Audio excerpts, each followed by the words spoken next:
오늘 본문의 말씀으로 이사야서 강의 5번째 말씀, 하나님께서 우리에게 바라시는 것이라는 제목으로 말씀의 은혜를 함께 나누겠습니다. 저는 중고등학교 때 제일 좋아했던 과목이 수학이 아니라 국어였습니다. 우리 홍 장로님께 죄송한데 저는 국어를 제일 좋아했습니다. 그리고 그 국어 과목 중에서도 저는 고전문학을 정말 좋아했습니다. 그래서 고려 가요나 내방 가사 아니면은 조선 말기에 있었던 한글 소설들 이런 것들을 되게 좋아했습니다. 왜냐하면 지금은 쓰지 않는 단어들을 많이 쓰고 또 그 당시에 사람들이 어떤 생각을 가졌는가를 엿볼 수 있어서 저는 좀 지루하지만 고전문학을 좋아했더랬습니다. 그 중에서도 소설, 이제 고전 소설들이 있죠. 고전 소설 중에 춘향전을 공부한 적이 있었습니다. 춘향전에 이제 등장인물, 우리가 잘 알듯이 주인공 춘향이, 또 이몽룡, 그리고 빌런이 한 명 있죠. 변사또가 등장을 하게 됩니다. 변사또를 지금으로 말하자면 시장이나 군수 같은 사람 아니겠습니까? 그 고을의 원님이라고도 말하지만 높여서 사또라고도 불리우게 됩니다. 이 변사또 역시도 중앙정부에서 파견한 관리였는데 그가 사또로 부임하던 날 제일 먼저 했던 일이 기생점고였습니다. 그러니까 이 남원 관아에 속한 기생이 누가 있는가 명부를 보고 한 사람 한 사람 이제 신고를 받는 그런 것이죠. 목민관이라고 한다면 당연히 백성들의 형편을 먼저 살펴야 했지만 이 변사또는 그런 사람이 아니었던 것입니다. 뿐만 아니라 이 변사또는 탕간오리로서 궁핍한 백성들의 삶은 아랑곳하지 않고 주색 잡기에 열중을 하게 됩니다. 그래서 춘향이 보고 이 수청을 들라고 하다가 말을 듣지 않으니까 죄도 없는데 옥에 가두어 버리기도 하죠. 자, 그러던 어느 날 춘향이는 옥에 가둬놓고 자기 생일 잔치를 거창하게 벌리게 됩니다. 주변에 있는 양반들, 향반들을 불러서 손님으로 청하고 온갖 사내진미를 차려놓고 술을 마시며 큰 잔치를 열게 되는 것이죠. 자, 그런데 이때 서울로 올라갔던 이몽룡이 장원급제를 해서 어사가 되어서 내려옵니다. 어사는 비밀스럽게 이 민정을 살펴야 되기 때문에 변장을 하고 거린의 행색으로 그 잔치에 참여를 해서 술을 얻어먹게 됩니다. 그 양반들의 갖은 조롱을 받으면서 술을 한 잔 얻어먹고는 기름 고자와 높을 고자를 가지고 이 두 자를 가지고 운으로 시를 짓습니다. 그래서 우리가 잘 아는 시가 등장하는데 금준미주 천일혈, 옥방가요 만성고 많이 들어보셨을 겁니다. 금술통에 좋은 술은 천사람의 흘린 피요, 옥잼반에 좋은 안주는 만백성의 기름이라. 촛불 눈물 떨어질 때 백성 눈물 떨어지고 노랫소리 높은 곳에 원망소리 드높구나. 우리가 잘 아는 이 한시가 거기 등장하게 되는 것이죠. 자, 이몽룡이 이 고자 두 자로 이 한시를 짓자 그 자리에 앉아있던 사람들이 갑자기 얼어붙습니다. 그리고 뭔가 쎄한 느낌을 받는 거예요. 아니, 이 거린이 갑자기 이 변사또를 꾸짖는 시를 지었으니 이게 뭔가 좀 이상하다. 뭔가 좀 조짐이 안 좋다. 이렇게 생각을 하니 거기에 앉아있던 향반들이 하나 둘씩 자리를 피하기 시작합니다. 아이고, 내가 배가 갑자기 아파서, 아니면 내가 집안에 벌려놓은 일이 있는데 깜빡하고 이런 식으로 핑계를 대고 사람들이 슬금슬금 그 자리를 피하기 시작합니다. 이 뭔가 조짐이 안 좋다라고 이제 느끼기 시작한 것이죠. 자, 그런데 이 시의 뜻을 아는지 모르는지 변사또는 계속 잔치를 진행하게 됩니다. 그러다가 결국 어떻게 되죠? 이몽룡의 암행어사 출도를 당하게 됩니다. 육모방망이를 얻어맞게 되는 것이죠. 준엄한 심판을 받게 되는 것입니다. 저는 이사야서를 묵상하면서 이 춘향전을 떠올렸습니다. 이 이사야서에 나오는 이 예언, 이사야 선지자를 통하여 하나님이 주시는 이 예언을 이몽룡이 마치 변사또에게 힌트를 주는 이 한시와 같지 않은가라는 생각을 하게 됩니다. 이 이몽룡의 한시를 듣고 눈치를 챈 사람들은 얼른 도망을 갔어요. 왜냐하면 그 한시 속에 사인이 있거든요. 너희들 여기 계속 앉아 있다가는 너희들 큰일 난다. 너희들 지금 잘못하고 있다. 이것을 느낀 것이죠. 우리가 이사야 선지자의 예언을 통해서 사인을 빨리 파악했다면 속히 회개하고 하나님께로 돌아가는 것이 현명할 것입니다. 그러나 이 사인을 파악하지 못하면 결국 변사또와 같은 심판을 맞이하게 된다. 저는 그렇게 이 두 이야기가 대입이 되는 것입니다. 그래서 오늘은 여러분, 하나님께서 오늘 우리에게 보내는 사인이 무엇인가?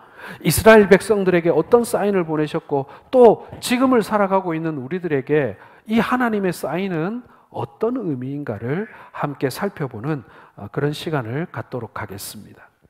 먼저 오늘 이사야 선지자가 말씀하고 있는 이 포도원의 비유 속에 나타나는 하나님의 사랑을 깨달아야 합니다. 여러분, 우리가 이 선지서를 읽을 때 힘든 게 뭐예요? 이러면 벌받고 저러면 벌받고, 그게 참 한두 편도 아니고 말이죠. 계속 그런 내용만 있다 보니까 우리가 많이 힘들어요. 낙심도 되고 겁도 나고 말이죠. 그러나 여러분, 걱정하지 마십시오. 하나님의 이 경고의 메시지, 이 심판의 메시지의 근본 하나님의 본심은요, 우리를 사랑하시기 때문입니다. 우리를 사랑하시기 때문에 우리로 하여금 잘못된 길로부터 빨리 돌이키게 하기 위하여, 우리를 빨리 잘못된 길에서 건져내시기 위해서 이렇게 많은 경고의 말씀을 우리에게 하고 계신다라는 것입니다. 심판의 말씀도 마찬가지예요. 우리를 심판하시기 위함이 목적이 아니라 이 심판을 면하기를 바라는 하나님의 사랑이 바로 그 바탕에 깔려 있다라는 것입니다. 자, 1절과 2절을 우리 같이 읽어보겠습니다. 나는 내가 사랑하는 자를 위하여 노래하되 내가 사랑하는 자의 포도원을 노래하리라. 내가 사랑하는 자에게 포도원이 있으며 심히 기름진 사내로라. 땅을 파서 돌을 제하고 극상품 포도나무를 심었도다. 그 중에 망대를 세웠고 또 그 안에 술틀을 팠도다. 좋은 포도 맺기를 바랐더니 들포도를 맺었도다. 여기서 여러분, 나는 내가 사랑하는 자를 위하여 할 때 나는요, 이사야 선지자입니다. 그리고 내가 사랑하는 자는 하나님입니다. 이사야는 자기의 사랑하는 자 하나님을 노래하고 있는 것입니다. 특별히 하나님이 만드신 포도원을 지금 노래하고 있는 거예요. 그러니까 여기서 포도원은 이스라엘 민족이고요, 그곳에 심긴 극상품 포도나무는 이 유다 사람들을 말하는 거예요. 즉 오늘 하나님을 신앙하는 우리가 바로 포도원이요 하나님의 기뻐하시는 나무다라는 것입니다. 자, 이 사랑하는 자의 포도원, 하나님의 포도원은 어디에 만들어졌습니까? 기름진 산에 만들어졌다라고 되어 있습니다. 아무데나 만든 게 아니라 그 인근에서 가장 토질이 좋은 땅이 기름진 그런 산을 골라 거기다가 포도원을 만들었다라는 것입니다. 뿐만 아니라 아무리 기름진 땅이라도 하더라도 그 땅을 경작하지 않으면 농사를 못 짓죠. 잡초들이 무성하게 자라 있다면, 돌들이 사방에 깔려 있다면 아무리 기름진 땅이라도 그곳에서 농사를 지을 수가 없습니다. 그래서 하나님은 그 땅을 경작했다라고 되어 있습니다. 버려진 논이나 밭은 여러분 어떻습니까? 딱 보면 압니다. 풀이 많이 자라 있고 돌이 삐죽삐죽 나와 있고 그렇죠. 제가 어릴 때 저희 할아버지 댁이 농사를 많이 지었는데요, 그 벼가 익을 때, 나락이 익을 때가 되면요, 그렇게 참새가 극성을 부립니다. 호수아비도 세우고 깡통도 달고 그물도 치고 해도 소용이 없습니다. 아주 막 득달같이 달라들어가지고 참새가 벼 이삭을 따먹는데요, 수천 마리, 수백 마리가 하루에 몇 번씩 앉았다 일어났다 하면요, 그 논에서 소출이 엄청나게 감소를 합니다. 그래서 할아버지가 늘 저보고 그 논에 가가지고 새 쫓으라고 저를 보내셨어요. 그런데 그게 너무너무 싫은 거예요. 난 놀고 싶은데 그거 얼마나 싫어요. 그렇죠? 그래도 맨날 깡통 들고 가가지고 두들기면서 참새를 쫓았던 기억이 있어요. 근데 이제 제가 다 커가지고 큰 집에를 갔는데 제가 어릴 때 새를 쫓았던 그 논에 한번 가보고 싶은 거예요. 그래서 설설 걸어가지고 논에까지 올라갔는데 이게 웬일이에요? 논이 없는 거예요. 밭이 돼 있는 거예요. 그리고 밭인데 거기다가 뭐 다른 작물을 심었으면은 아이고 논이 밭이 됐네 이렇게 할 텐데 그나마 좀 밭을 좀 지어 먹다가 그냥 내버려 둔 것 같아요. 옛날에는 정말 벼가 잘 자라던 논이었는데 거기다가 그 논 옆에는요 이 샘터가 있었어요. 1년 내내 좋은 맑은 물이 사람이 먹을 수 있는 물이 이렇게 나는 샘터도 있었으니까 논으로서는 아주 기가 막힌 자리인 거예요. 그런데 거기가 잡초가 자라고 온통 사방이 돌밭이 되어 있더라고요. 제가 자란 동네 이름이 돌리거든요. 뭐 돌이 얼마나 많았든지 동네 이름이 돌리였어요. 그러니까 그 비옥하던 그 논이 돌밭이 되어 있는 것을 봤습니다. 좋은 땅도 경작하지 않으면 쓸모가 없는 거예요. 하나님께서는 기름진 땅을 골라 기름진 산에 포도원을 만드셨고 거기다가 농부로서 경작하여 거기서 돌을 빼내고 잡초를 뽑아 좋은 포도원을 가꾸신 것입니다. 여러분 땅을 파서 돌을 재했다라는 말은요 이 이스라엘 가보시면 알지만은요 거기도 온통 돌이에요. 돌이 그렇게 많아요. 그래서 농사를 지으려면 돌을 많이 빼내야 됩니다. 그 다음에 포도나무를 심는 거예요. 그리고 포도나무도 그냥 그저 그런 포도나무가 아닙니다. 가장 좋은 품종의 포도나무입니다. 좋은 포도를 얻기 위해서 기름진 땅을 고르고 포도나무가 자라기에 적당한 날씨와 수분이 공급되어야 합니다. 그러나 그 중에서 가장 중요한 것은 역시 좋은 포도나무 묘목을 심는 것입니다. 품종 자체가 좋지 않으면요, 아무리 포도나무를 심고 좋게 그 경작을 했더라도 좋은 포도를 얻는 것은 어려운 것입니다. 다음으로 이 포도나무를 보호하기 위해서 망대를 세웠습니다. 울타리를 세우고 망대를 세우는 거예요. 이것은 짐승들로부터 그리고 포도원을 약탈하려는 도둑으로부터 보호하기 위한 목적인 것이죠. 이것은 땅을 파서 나온 돌들을 이용하여 망대를 쌓습니다. 그런 후에 수확한 포도를 넣고 포도주를 만들 술틀을 팠던 것이죠. 여러분, 이 모든 과정은 우리를 향한 하나님의 사랑을 비유한 것입니다. 하나님은 우리를 위해서 우리가 육적으로 자라는데 방해되는 돌들을 뽑아버리십니다. 제거해 가십니다. 그것이 바로 뭐예요? 죄라는 것입니다. 우리의 삶 속에 돌처럼 우리 가슴에 박혀있는 그 돌들을 하나님께서는 하나하나 뽑아내신다는 얘기입니다. 기름진 땅으로 바꾸기 위해서 돌을 제거하는 것처럼 하나님은 그 사랑하심으로 우리의 죄를 예수 그리스도의 십자가의 구속을 통해서 뽑아버리셨다라는 것입니다. 그리고 그 사실을 믿는 자를 하나님의 자녀로, 백성으로, 친구로, 신부로 삼아주신 것입니다. 죄로 죽을 수밖에 없는 우리를 사랑하셨기 때문에 구원해 주신 것입니다. 하나님은 이것으로 그치지 않습니다.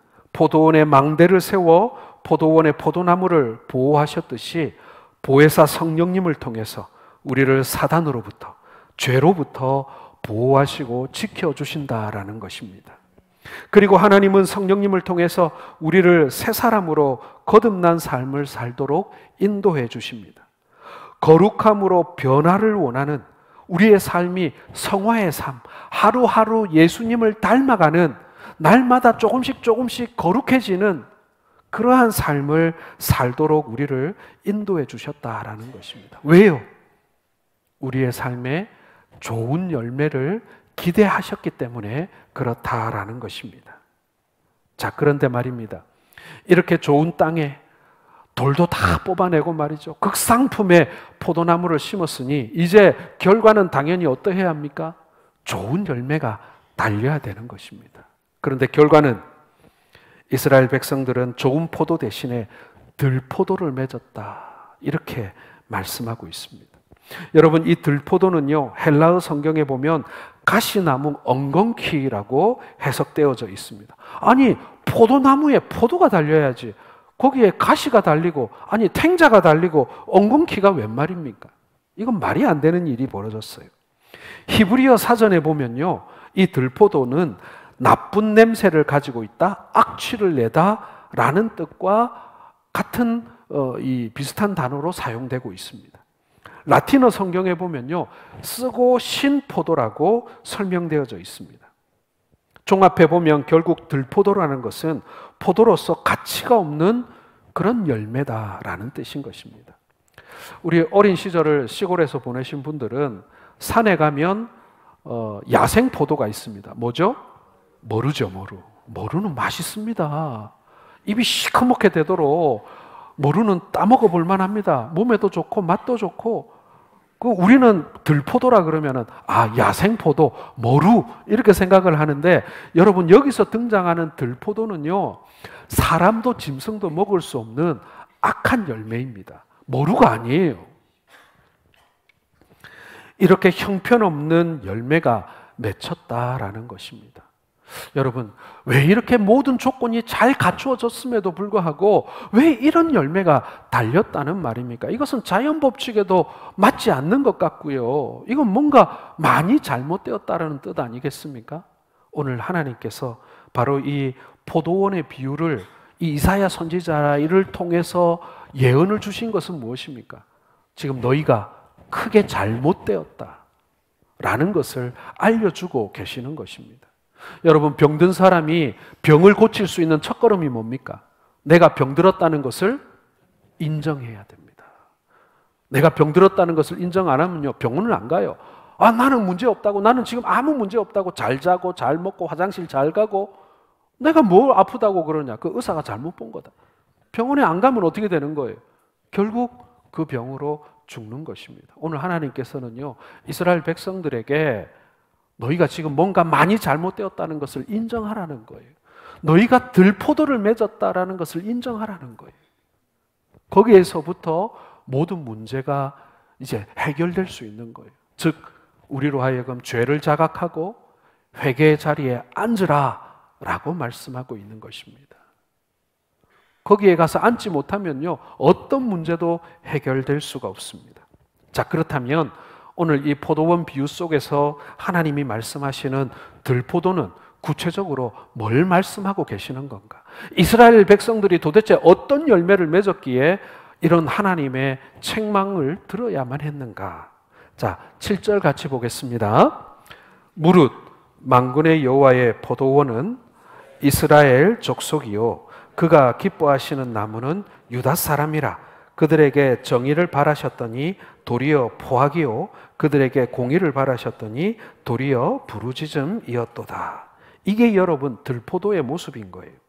자, 포도원의 주인이신 여호와 하나님을 분노하게 한 이 포도나무의 들포도는 바로 이스라엘의 여러 가지 죄악을 의미하는 것입니다. 그 죄악을 7절에서는 포악이요 부르짖음이라고 했습니다. 그리고 그 포악과 부르짖음에 대해서 이 이사야 선지자는 8절에서 25절에 6가지를 지명하면서 화 있을진저라는 말을 덧붙이고 있습니다. 이것 때문에 지금 너희들이 지금 화를 입게 생겼다. 너희들이 이 6가지 때문에 지금 심판을 받게 생겼다라고 하나님이 경고하고 계시는 것입니다. 자, 이 들포도의 실체는 무엇인가? 첫째는 탐욕의 죄입니다. 탐욕의 죄. 8절 같이 읽겠습니다. 가옥에 가옥을 이으며 전토에 전토를 더하여 빈틈이 없도록 하고 이 땅 가운데에서 홀로 거주하려 하는 자들은 화 있을진저. 자, 부자가 되는 것은 좋은 것입니다. 집을 많이 가질 수도 있어요. 땅을 많이 모을 수도 있습니다. 그게 나쁘다는 게 아니에요. 가옥에 가옥을 이으며 전토에 전토를 더했다라는 얘기는 재산을 늘려갔다는 말이에요. 많은 집을 소유하고 많은 토지를 소유했다는 얘기입니다. 자, 그런데 이 사람이 자기만을 위해서 그 소유를 늘려갔다라는 뜻이에요. 내가 이 집을 모아서 혹은 내가 이 땅을 모아서 여기에서 나는 경제적 이득을 가지고 많은 사람들을 유익하게 하고 많은 사람들에게 베풀기 위해서 이 집을 모으고 이 땅을 모은 것이 아니라 오로지 예수님의 비유에 창고를 채웠던 그 하룻밤 사이에 목숨을 잃었던 그 부자처럼 자신의 배만을 불렸던 그런 일들처럼 사람들이 그렇게 부를 쌓기 시작했다라는 것입니다. 욕심내지 않고 나눠줘야 합니다. 나누어 주는 일은 어리석고 부질없는 일처럼 보일지 모르지만 영혼을 위해 장래에 좋은 터를 쌓는 일입니다.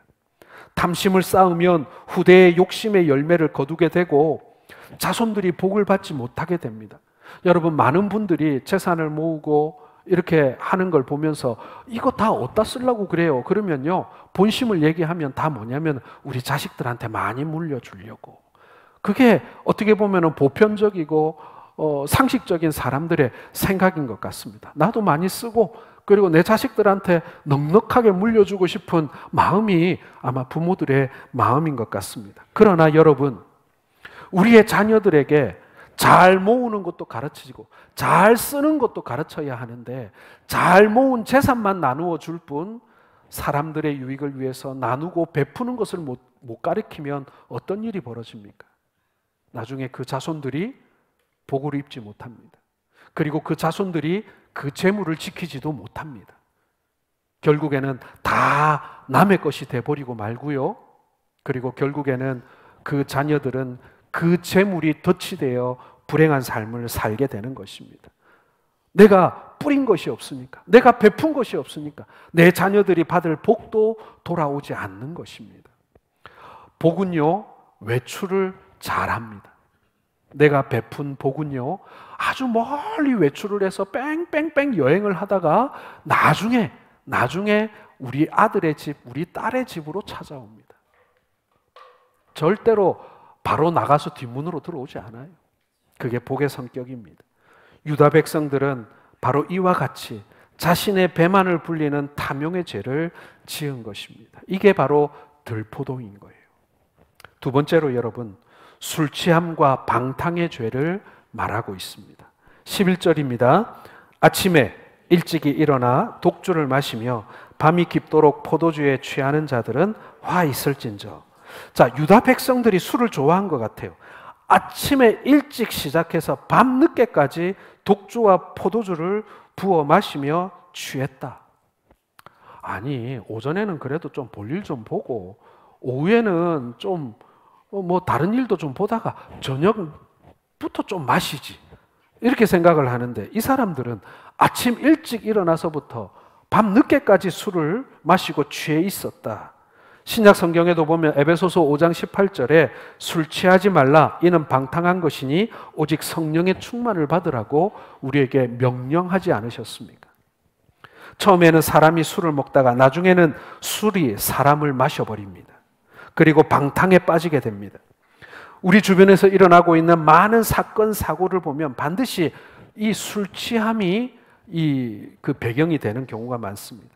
가족이 불화가 일어나고 가족들 간에 끈이 끊어지는 것도 이 술이 많은 몫을 차지하고 있습니다. 여러분, 우리나라 작년 기준으로 20세 이상 1인당 연간 알코올 소비량이 8.2리터입니다.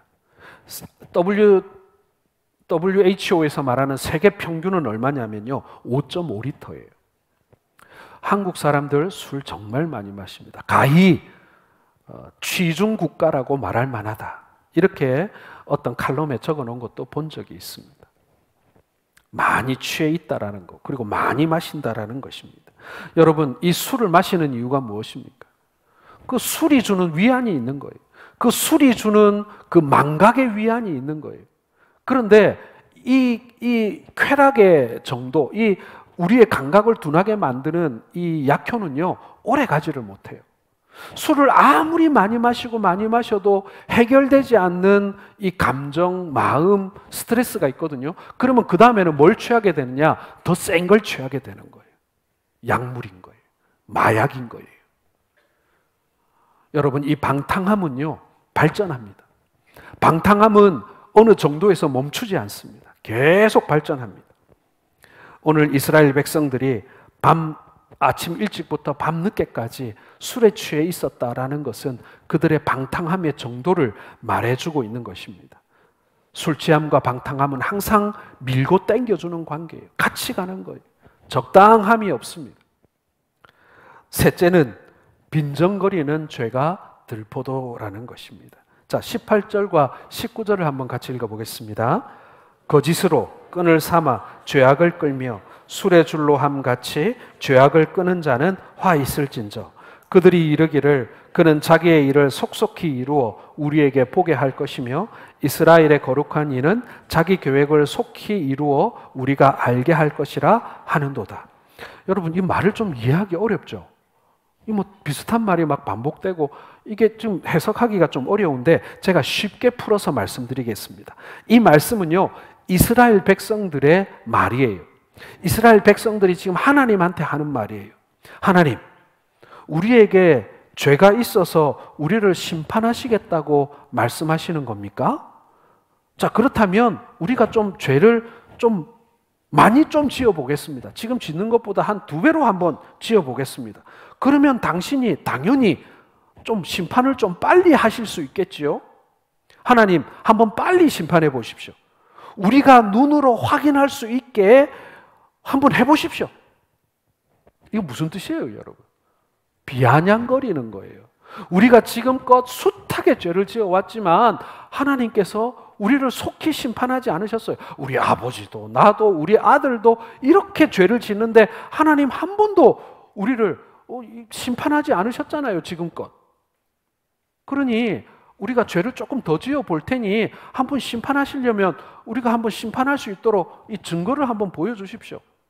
이렇게 하나님 앞에 지금 이스라엘 백성들이 빈정거리고 있는 것입니다. 요즘에 인터넷을 보면요, 익명성이 보장되는 이유로 많은 사람들이 근거 없이 하나님과 교회에 대하여 빈정거리는 글들을 많이 올리는 것을 보게 됩니다. 교회와 관계없는 기사 내용인데도 몇 줄 읽어보면 거기 기독교가 나와요. 물론 우리가 잘못한 것도 있어서 비판받을 수도 있습니다. 그러나 많은 사람들이 우리와 관계없는 일이거나 혹은 뭐 근거도 없는 것을 가지고 하나님을 비아냥거리고 그리고 교회를 이렇게 공격하는 글들을 요즘에는 너무 많이 보게 되는 것입니다. 자, 그런데 여러분, 하나님께서는 그처럼 빈정거리는 사람들에 대하여 반드시 책임을 물을 것입니다. 하나님의 이름은 그렇게 함부로 들먹거릴 수 있는 게 아니에요. 하나님을 함부로 빈정거리는 사람은 반드시 그 말에 대한 대가를 치르게 되어 있습니다. 여러분, 이스라엘 사람들은요, 성경을 필사할 때도 하나님 이름 석자를 적는 게 두려워서 다른 대명사를 가져다가 하나님의 이름을 대신 적기도 했습니다. 우리가 하나님의 이름을 쓴다는 것 자체가 너무나도 불경스럽게 느껴진 거예요.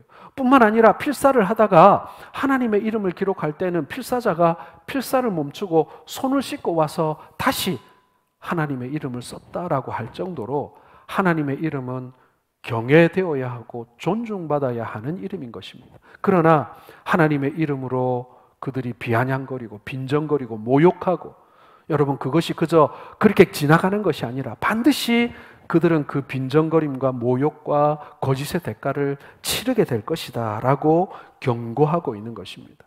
그러므로 여러분, 농담으로라도 하나님의 이름을 가지고 장난쳐서는 안 되는 거예요. 농담으로라도 하나님의 이름을 가지고 우리가 엉뚱한 소리 해서는 안 된다라는 것입니다. 두렵고 떨리는 마음으로 하나님의 심판을 두려워해야 한다라고 경고하고 있는 것입니다. 오늘 이스라엘 백성들은 겁도 없이 하나님을 빈정거리고 있는 거예요. 네 번째, 들포도는 뭐냐면은 가치관이 전도되고 도덕이 왜곡되는 죄를 짓습니다. 20절입니다. 악을 선하다 하며 선을 악하다 하며 흑암으로 광명을 삼으며 광명으로 흑암을 삼으며 쓴 것으로 단 것을 삼으며 단 것으로 쓴 것을 삼는 자들은 화 있을진저. 이게 무슨 뜻입니까, 여러분? 엎어졌다는 거예요. 뒤바뀌었다는 거예요. 어두움과 빛이 바뀌고 단 것과 쓴 것이 바뀌고 그리고 옳은 것과 옳은 것과 틀린 것이 바뀌었다. 이게 전도되었다. 전도가 뭡니까, 여러분? 자동차가 가다가 사고가 나면은 차가 이게 바퀴가 하늘을 보고 뒤집어지면 그걸 뭐라 그래요? 전도되었다고 하죠. 가치관과 도덕이 왜곡되고 전도되었다라는 것입니다. 예전에는 선하다고 인정되었던 것을 지금은 악이라고 얘기하고, 그리고 예전에 우리가 오랜 동안 악하다고 얘기했던 것을 이제는 선하다고 말하는 그런 시대를 지금 우리가 살아가고 있다라는 것입니다. 다섯 번째, 교만의 죄입니다. 21절입니다. 스스로 지혜롭다 하며 스스로 명철하다 하는 자는 화 있을진저. 어떤 사람들은 스스로 지혜롭다고 말합니다. 그러나 이런 사람들은 오히려 어리석은 사람들입니다. 그 마음이 교만하기 때문에 스스로를 명철하다고 자만하는 거예요. 그래서 성경은 뭐라고 얘기합니까? 교만은 패망의 선봉이다, 이렇게 말합니다. 여러분, 이 교만이라는 것은요, 내가 제일 잘났어 라는 뜻이 아니에요. 이 교만이라고 하는 생각의 저변에는 뭐가 존재되어 있냐면요, 나 외에 다른 사람들은 나보다 어리석고 무식하고 부족하고 악하다, 열등하다라고 하는 그 정죄가 깔려 있는 거예요. 나를 제외한 많은 사람들에 대한 존중이 없어요. 그 사람들 다 무시하고 정죄한 이후에 내가 그래도 제일 잘났어 라고 생각하는 것이 이 교만의 실체라는 거예요. 내가 내 자신에게만 도취되어 있는 것이 아니라 많은 사람들을 향하여 죄를 짓고 있는 것이 바로 이 교만의 실체라는 것입니다. 마지막 여섯째, 불공정한 재판이 이루어지는 죄입니다. 자, 23절입니다. 그들은 뇌물로 말미암아 악인을 의롭다 하고 의인에게서 그 공의를 빼앗는도다. 여러분, 재판이 공정하지 못하다는 것은 그 사회가 이미 붕괴되었다는 뜻입니다. 그 사회가 이미 망했다라는 뜻입니다. 악인이지만 뇌물을 주면 죄가 없다고 판결하고, 의로운 사람임에도 불구하고 뇌물을 주지 않으면 유죄 판결을 받는 불공정한 재판이 유다에서 공공연히 이루어지고 있었다라는 것입니다. 우리가 많이 쓰는 말로 유전무죄, 무전유죄라는 것이죠. 여러분, 이와 같이 타락하고 부패한 국가에서 나타나는 구체적인 6가지 죄의 특징을 하나님께서는 들포도다, 이렇게 지적하고 계시는 것입니다. 하나님께서는 유다 백성들에게 공평과 의의 열매를 요구하셨는데 그들은 이와 같이 들포도를 맺었기 때문에 결국 심판의 선고를 받을 수밖에 없었다라는 말씀인 것입니다. 저는 이 6가지의 경고가 마치 이몽룡이 이 변사또의 잔치에서 기름 고자와 높을 고자 2자를 가지고 지은 한시와 같다라는 생각이 듭니다. 우리가 하나님의 뜻을 깨달았다면 이제 필요한 것은 신속한 회개인 것입니다. 그러므로 여러분, 포도원 비유를 통해서 하나님이 우리에게 원하시는 것은요, 좋은 포도 열매를 맺는 삶인 것입니다. 들포도는 안 된다는 거예요.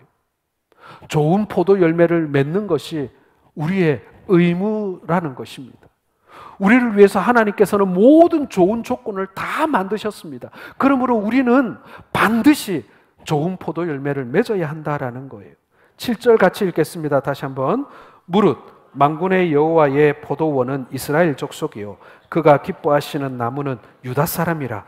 그들에게 정의를 바라셨더니 도리어 포악이요 그들에게 공의를 바라셨더니 도리어 부르짖음이었도다. 하나님은 우리를 극상품 포도나무로 포도원에 심으셨습니다. 그리고 그 극상품 포도나무인 우리에게 원하시는 것은 좋은 포도입니다. 들포도가 아니에요. 좋은 열매가 의미하는 것은 바로 공의라고 말씀하십니다. 이 공의는 뭐냐면요, 공평과 의로움을 뜻하는 것입니다. 반대로 들포도는 뭐냐면 포악과 부르짖음이라고 7절에 기록하고 있습니다. 공평은 뭡니까, 여러분? 정의 또는 심판을 의미하는데 바로 악에 대해서 적극적으로 반대해서 그 악을 국가나 이 공동체에서 제거하는 것을 의미하는 것입니다. 자, 그러면 의로움은 뭐냐면요, 소극적인 측면에서 개인의 삶에서 불의를 행하지 않고 선을 행하는 것을 말하는 거예요. 그래서 하나님의 공의할 때 공의는요, 공평과 의로움이에요. 개인적으로는 거룩한 삶을 통해서 의롭게 되는 것, 그리고 공평은 뭐예요? 공동체, 우리의 사회 속에서 하나님의 그 정의를 드러내는 것, 이걸 합쳐서 공의라고 하는 것입니다. 포악은 무엇입니까?